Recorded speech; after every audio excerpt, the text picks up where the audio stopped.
प्यारे दोस्तों, आज की कहानी सुधा नाम की एक लड़की की है। सुधा एक बहुत ही आलसी लड़की थी।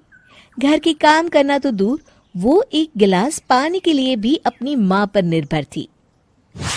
अरे अब उठ भी जा नालायक, 10 बजे तक सोती रहती है। अरे कुछ तो घरेलू लड़कियों वाले लक्षण दिखा। सोने दो ना माँ, क्यों परेशान कर रही हो? अरे भाग्यवान, क्यों मेरी बिटिया को तंग कर रही हो? सोने भी दो इसे। लो, बाप बेटी दोनों एक जैसे हैं। देख लेना, आपकी ये लाडली ससुराल जाके हमारी नाक कटाएगी। मैं कहती हूँ अब भी वक्त है, अपनी ये आदतें सुधार ले, वरना ससुराल में तेरी सास कान खींच कर तुझे सीधा करेगी। वही तुझे सबक सिखाएगी। दुनिया में आज तक कोई ऐसी सास पैदा नहीं हुई माँ, जो सुधा चोपड़ा को सबक सिखा सके। लेकिन होनी को कुछ और ही मंजूर था। सुधा की शादी एक ऐसे घर में हो जाती है जहां उसकी सास एक रिटायर्ड पुलिस वाली थी। अब कहानी में मजा आएगा। हाँ माँ, यहाँ सब बहुत अच्छा है। मेरे ससुराल के लोग भी ना बहुत मिलनसार हैं। ठीक है माँ, मुझे नींद आ रही है, फोन रखती हूँ माँ। ठीक सुबह 5 बजे। अरे जल्दी उठो भाग्यवान, वरना कयामत आ जाएगी। हैं? अरे क्या हुआ? कौन सी कयामत आ जाएगी? अरे मेरी माँ आ जाएगी। तुम नहीं जानती, इस घर में सिर्फ मेरी माँ का हुक्म चलता है। सबको सुबह 5 बजे बिस्तर छोड़कर हॉल में पहुंचना ही पड़ता है। अरे अब इंसान क्या अपनी नींद भी पूरी नहीं करेगा? यहाँ मजाक चल रहा है क्या? तभी वहां सुधा की सास आ जाती है। अटेंशन! मजाक तो तू समझ रही है बाबू, ये मेरा घर है और यहाँ हर किसी को डिसिप्लिन में रहना होगा। अटेंशन! अरे माँ जी, लेकिन इतनी सुबह कौन उठता है? कौन होता है मतलब? हम सभी उठते हैं, रोज उठते हैं, और अब से तुझे भी उठना पड़ेगा। आखिर मैं पुलिस वाली जो ठहरी। अटेंशन! अरे माँ जी, लेकिन अब तो आप रिटायर हो गई हो ना। तो क्या हुआ?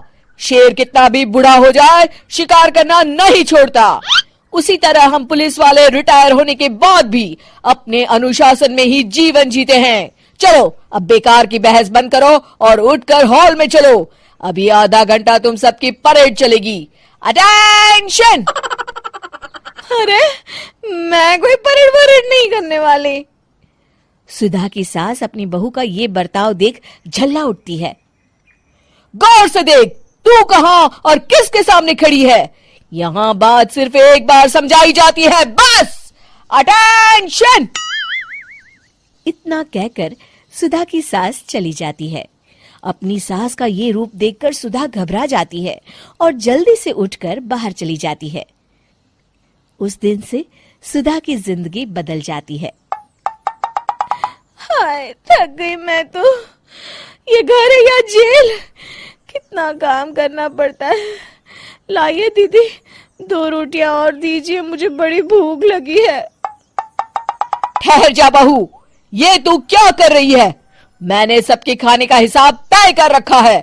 तुम 4 रोटी से ज्यादा नहीं खा सकती और ये मिर्च मसाला भी नहीं चलेगा। मेरी बहुएं एकदम फिट होनी चाहिए। अटेंशन! क्यों माँ जी, आप हमें दंगल में लड़ने के लिए तैयार कर रही हैं क्या? क्या कर रही हो सुधा? माँ जी को मजाक बिल्कुल पसंद नहीं है। चुप करके खाना खा लो, इसी में भलाई है।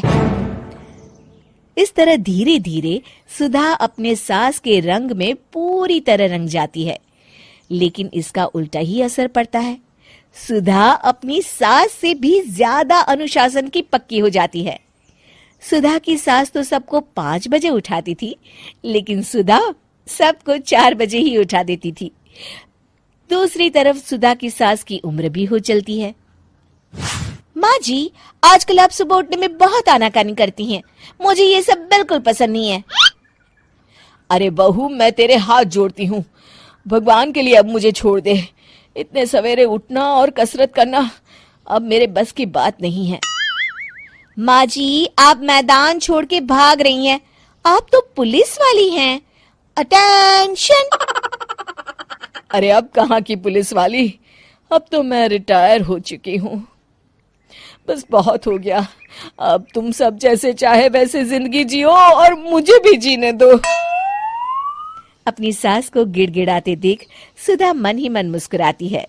इस तरह उस दिन के बाद से सुधा के ससुराल वाले एक सामान्य जीवन जीने लगते हैं।